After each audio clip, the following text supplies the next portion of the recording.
खट्टा खाने वाली चुड़ैल।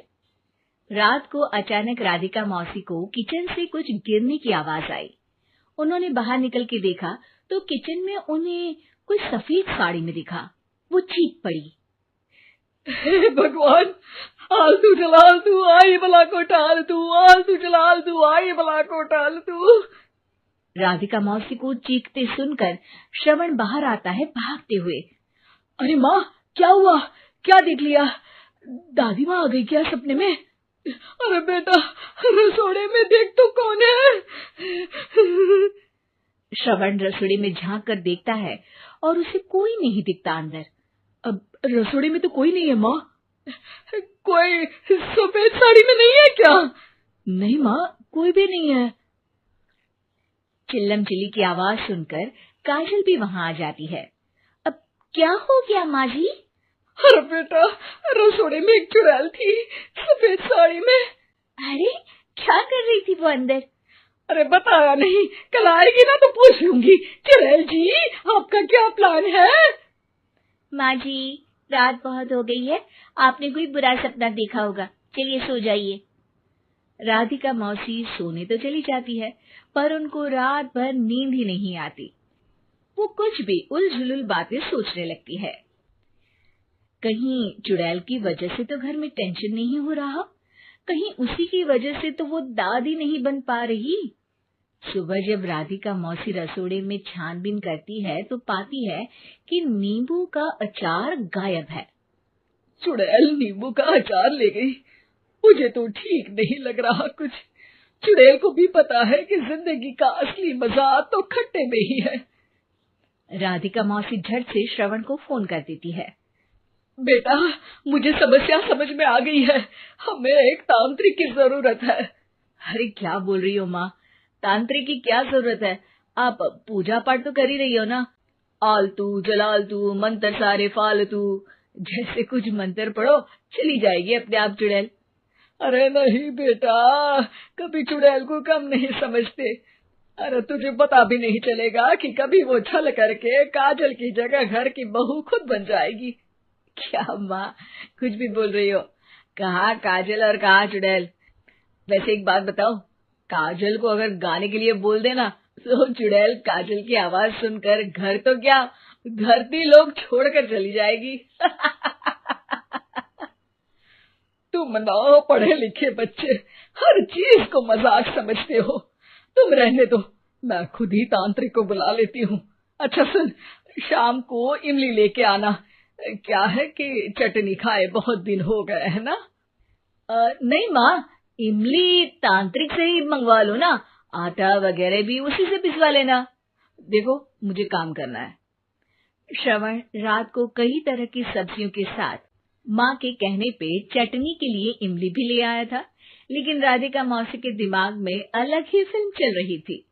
उन्हें अब सिर्फ शक ही नहीं यकीन होने लगा था कि शायद चुड़ैल ने श्रवण पर अपना जाल बिछा दिया था, जिस वजह से श्रवण उनकी बात ही नहीं मान रहा था। पर कोई नहीं, आने वाली रात में राधिका मौसी खुद तैयार हो गई चुड़ैल को पकड़ने के लिए।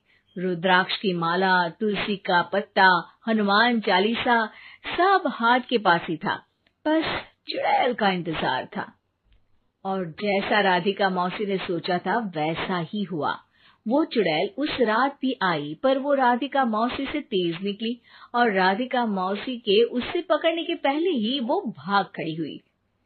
जरूर बहू पे साया है उस चुड़ैल का, तभी तो श्रवण के कमरे में गई है। और अगली सुबह राधिका मौसी पिछली रात हुए हमले में किन चीजों का नुकसान हुआ उसका हिसाब लगा रही थी। उनके खेमे से एक आम के अचार की शीशी भी गायब हो चुकी थी, और वो इमली भी जो कल श्रवण लेकर आया था। राधिका मौसी इस बारे में सोच ही रही थी कि श्रवण जल्दी से रसोड़े में आकर दवाइयों की पोटली ढूंढने लगता है। अरे बेटा, क्या हो गया? अब माँ, वो काजल की तबीयत खराब है, बहुत घबराहट हो रही है उसे। हे भगवान, मैंने पहले ही कहा था कि तांत्रिक को बुला लेते हैं, पर नहीं, अब देखो उस चुड़ैल ने काजल को अपने वश में करना शुरू भी कर दिया है। हालांकि श्रवण भूतों में विश्वास नहीं करता था, पर अब वो भी डर जाता है। और राजी हो जाता है एक तांत्रिक को बुलाने के लिए। कुछ ही घंटों में तांत्रिक आ जाते हैं और राधिका मौसी तांत्रिक जी को सब बता देती हैं। घोर संकट, घनघोर संकट, चुड़ैल को मारू जोर चाकट, ओम भट स्वाहा खटखा के आहा। अरे ये क्या मंत्र है?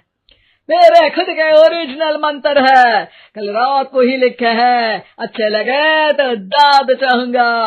एक और मंत्र सुनो, अर्ज किया है आब्राकडाब्रा, दिल्ली बम्बई आगरा, चंदा मामा सोरले सुरन मामू जारा। ये मंत्र है? अरे कोई 40 वालीसा पढ़ो ना।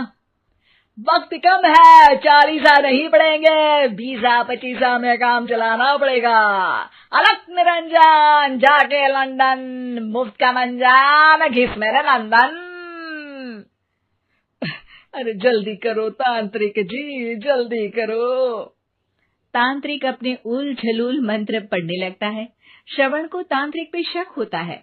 वो अपने एक डॉक्टर दोस्त को कॉल कर देता है ताकि कोई अनहोनी हो तो इमरजेंसी में चीजें मैनेज हो जाए। तांत्रिक धुनी रमाता है, जिसकी वजह से कमरे में काफी धुआं हो जाता है और जिसकी वजह से बहू की घबराहट बढ़ जाती है। अब भागेगी चुड़ैल। हाँ।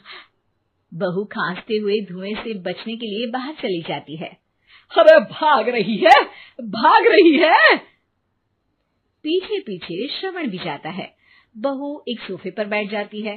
तभी डॉक्टर दोस्त आ जाते हैं और श्रवण को पानी लाने के लिए कहते हैं। थोड़े चेकअप के बाद डॉक्टर कहते हैं, मेरे हिसाब से जाप का काम पूरा हो गया है। क्या मतलब? अरे कुछ भी नहीं माँ, कोई चुड़ैल नहीं है, खुशखबरी है, अब दादी बनने वाली है। मगर वो सब अचार के डब्बे। श्रवण दोनों अचार के डब्बे अपनी माँ को दिखाता है, जो कि